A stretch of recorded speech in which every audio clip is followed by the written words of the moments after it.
Alaska. Mr. President, as my colleague on the committee has pointed out, many individuals have contributed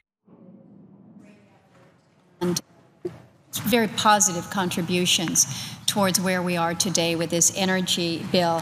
I wanted to note very quickly some of the groups that have weighed in throughout the process as we have sought input in different sectors across the energy space and really across the broader economy for some of the ideas in efficiency, in supply, in infrastructure, in accountability.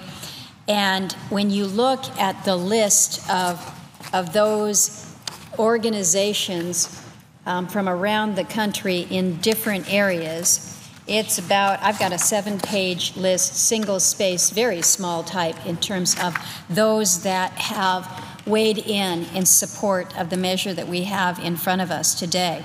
From my state, it's everyone from the Department of Natural Resources to the Alaska Power Association, the Bristol Bay Native Corporation, Cordova Electric Co-op, a whole bunch more. Then at the national level, we have support from the U.S. Chamber of Commerce, the American Chemistry Council, the National Electric Manufacturers Association, the Alliance of Automobile Manufacturers. I'm just picking randomly here.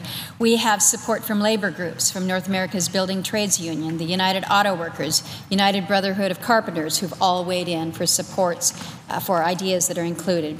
We have a huge coalition from the Alliance to Save Energy to Seattle City Light that has focused on the work that we have done with energy. And then when you think about those that are focused on keeping the lights on, keeping fuel affordable, those who produce the materials that make all this possible, groups like the National Hydropower Association, the American Petroleum Institute, National Mining Association, American Exploration and Mining, the Business Council for Sustainable Energy, American Public Power Association, Edison Electric. There's just, again, a long list of those that have weighed in support, and all over the board. The Small Business and Entrepreneurship Council, the American Society of Interior Designers, the Nebraska Public Power District. It is comprehensive, and I think it is notable.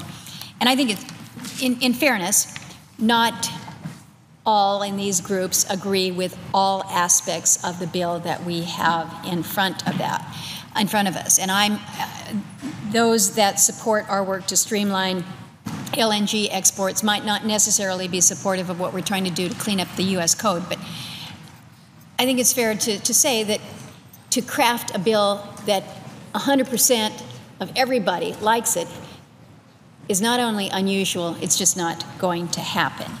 But what you have in front of you today, what the Senate has and what we will now commence voting on, is a bipartisan product, a product that has gone through extraordinary process in the past year, collaboratively built, and really an effort to modernize our energy policies in a way that is smart, it's common sense, and it's not the government telling us what we shall do. It's doing it for the right reasons.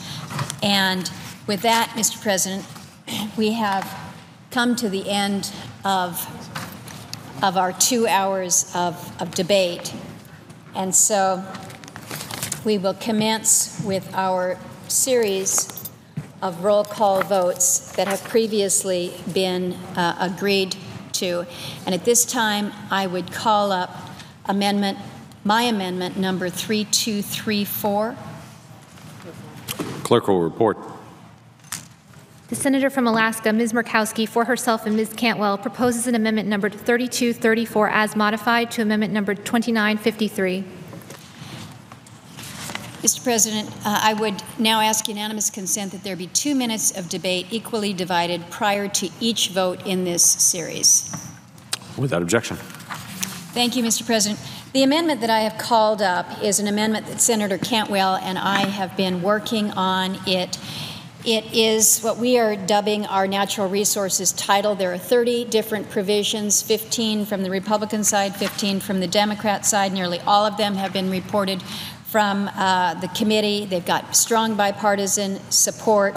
It's really a balanced collection of lands and waters bills.